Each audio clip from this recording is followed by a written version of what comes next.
Hay, sa wakas! Nasungkit ko na naman ang corona. Hay, tagal ko itong hinihintay lagi. Deserve mo naman yan. Galing-galing mo nga kanina eh. Hay, alam ko naman yun. Pero ikaw ba, ano ba kasi nangyayari sa'yo? Bakit pasok ka naman lagi sa top 10? Ang tagal-tagal na natin nagkukontisera. Lagi ka pa rin may mental block? Marami lang talaga ako iniisip ngayon. Tsaka, nagtakot na ako umuwi eh. Wala naman ako na uwing pera. Alam mo kasi, kapag nasa contest, kakalimutan mo rin mga problema. Dapat focus lang tayo para susunod for sure ikaw na mananalo na.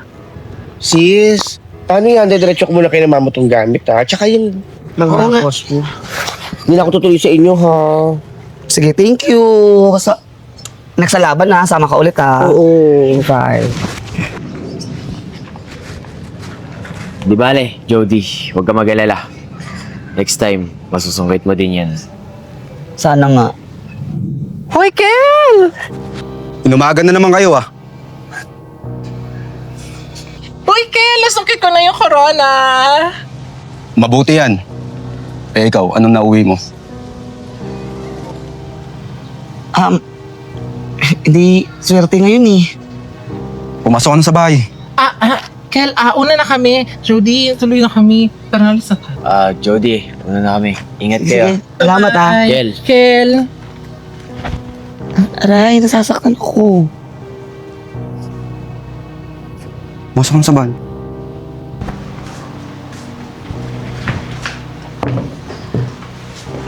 Kumain ka na ba? Gusto mo ipagluto kita? Ha? Wait lang ha. Tigilan mo yung kakasali dyan sa contest na yan ha. Wala kang napapala dyan. Aray, nasasaktan ako. Masasaktan ka talaga pagka hindi mo tinigil yung contest na yan. Ha? Kinabahan lang talaga ako kaya nablanko eh. Hindi ako nakasagot. Sorry. Next time babawi ako.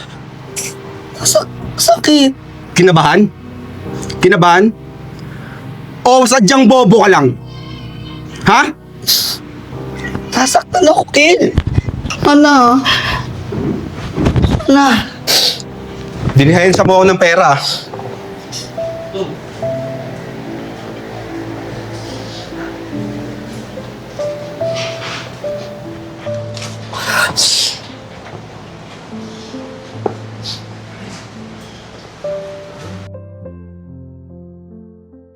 Hoy, Erika! Nasa si Jody? Huy, Sar! Congratulations ha. Naku, ikaw na Thank naman ang you. nanalo. Gabi-gabi na lang, ikaw kumukuha ng corona. Thank you. Ayun si Jody, nagmamadaling umuwi. Alam mo naman yung asawa nun. Sa bagay, no? Alam mo naman natin issue nilang dalawa lagi. Tas talo na naman, pera na naman yan. Nako, kawawa naman si Jody. Sana hiwalayan na yung boyfriend niyang sigel. Ay, naku, oo nga. Kawawa naman yung baklitang yun. Sinabihan ko na naman yun na hiwalayan niya na yung jowa niyo kaysa bugbog siya lagi siya binubugbog. Naku, ito una na ako sa inyo ha. Nagmamadali ako, dadali ko kay mama to. I-report ko na naman na talo na naman yung alaga namin. Congratulations ulit sa'yo ha. you. Sige. Ingat ka. Ay, naku. Hayaan na lang natin ang buhay nilang dalawa. Sa bagay, kanya-kanya naman tayo ng problema eh. Kaso, kawawa si Jody. Wala naman tayong magagawa. Sige, tara na. Tara.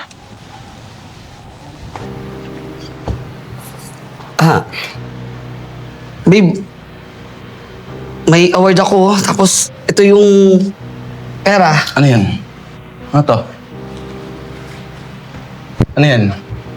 Special award ko kanina. Nanalo ko tapos may pera oh. Kano to? Ito lang? 300? Inabot ka ng umaga? Ha? Saan naabot to?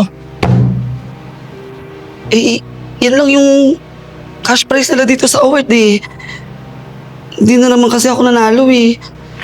Alam mo, bobo ka talaga eh, no? Tatanga-tanga ka eh. Sinabi ko sa'yo, di ba huwag kang sumali doon? Kasi baka maswertehan naman, di ba? Tsaka marami pa namang contest. Marami pang chance. Ah, maraming chance. Maraming chance. Hmm? Maraming chance? Tama na! Maraming chance kitang gugulpihin pag lagi kang talo. Ha? Tama na, Kel!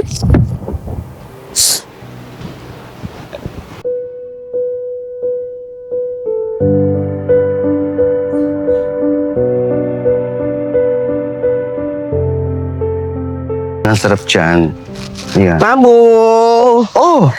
Oh, ba't nandito ka sa labas ng bahay? Ay naku, nagpapamasahe ako dito sa labas, saka nagpapahangin para presko.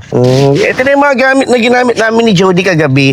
As usual, talo na naman si Bakla. Soft drinks na naman kami sa gilid. Eh, bakit nga pala hindi mo na sinasama dito si Jody? Ay naku, hindi umuwi na naman. Nagmamadali namang uwian yung jowa niya. Baka mabingbang theory na naman siya doon. Naku, alam na alam ko na yan. Nagpapabugbog na naman siya sa jowa niya. O, ewan ko ba dyan kay Jody? Hindi titigil hanggat hindi nakahiga sa kabaong. Ay naku, Mamo.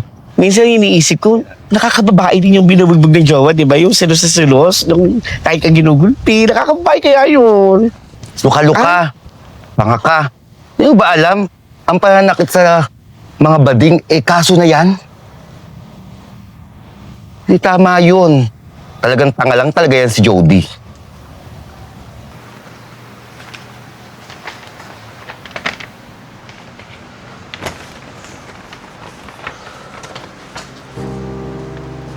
Ano yung dala mo? Certificate. Babasahin mo ba ba? Friendship? Ito lang? Ito lang, ha? Eh, anong gagawin ko rito? Ha? Ha? Anong gagawin ko rito? Ha? Sorry. Tarantado ka na.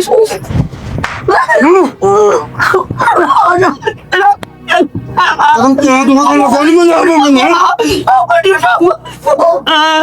Papatayin na kita. Wala ka talagang kadala-dala? Ha?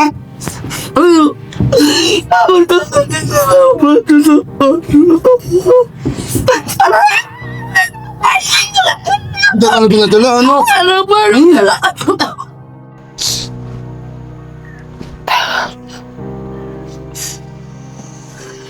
Bes! Basta siya hindi ko sagot yung tawag. Ha?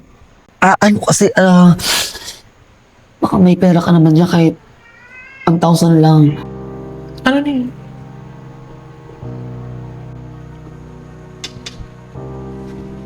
Ba't mo naman sinama si Sar? Eh kasi Bes, nakita kami sa boutique ni Bea ni Sandy. Sinuuli ko yung national costume mo. Sumama ka sa akin. Nakakaya niya tsura ko, tsaka baka malaman niya yung problema ko. Teka nga. Ano ba problema? Anong pinagubulungan niyo? Hindi, wala. Ay na ano, naku Be, baka may pera ka naman dyan. Pautakin mo naman kami ng 1.5. Pera ba problema ninyo? Eh, wala na problema eh. Sige, ano bang kailangan? Magkano bang kailangan? 1.5 nga. Ah, 1,000 sa kanya, 500 sa akin. Diyos ko, 1.5 lang naman pala yung kailangan ninyo. Wala na problema, sige, pahiramin ko kayo. O, ayan, 1.5. Oo. Ay, akin naman. Kaya Thank you, Sarah. Babayaran ko din po. oo nga, sir. Pag nanalo ko sa pageant next time, babayaran namin ka. Nako, wag na kayo mag-abala. Okay lang yung 1.5 lang na, and nanalo naman ako sa contest. At saka, hindi ko sure kung may babalik nyo pa nga yan. O siya, okay na ang problema ninyo. Okay, uuna na din, hagabi na rin. Sanay. Jody, bye-bye. Ano pa? Itago mo na yan. Para solusyonan yung problema mo. Teka, ano ba nangyari dyan sa leeg mo? Sinaktan kaya naman ni Ken, ano? Oo, kasi di ba? Isang friendship na yung nauwi ko, tapos wala pang cash prize. Galit siya. Tapos, sabi niya, kailangan ko makahanap ng pera. Eto, tinawagan kita, di ka naman sumasagot. Ang babaw naman ang dahilan. Hindi kasi ganito yun. Yung nalaman niya na walang cash prize, pinakain niya sa akin yung certificate. Tapos, hindi ko naman sinasadya, nakalimutan ko siya. Doon siya nagalit. Tapos, ito. Sinaktan niya ako. Alam mo, Bes, siguro hindi mo pa panahon para sa pageant. Maghanap ka muna ng regular na trabaho. Ha?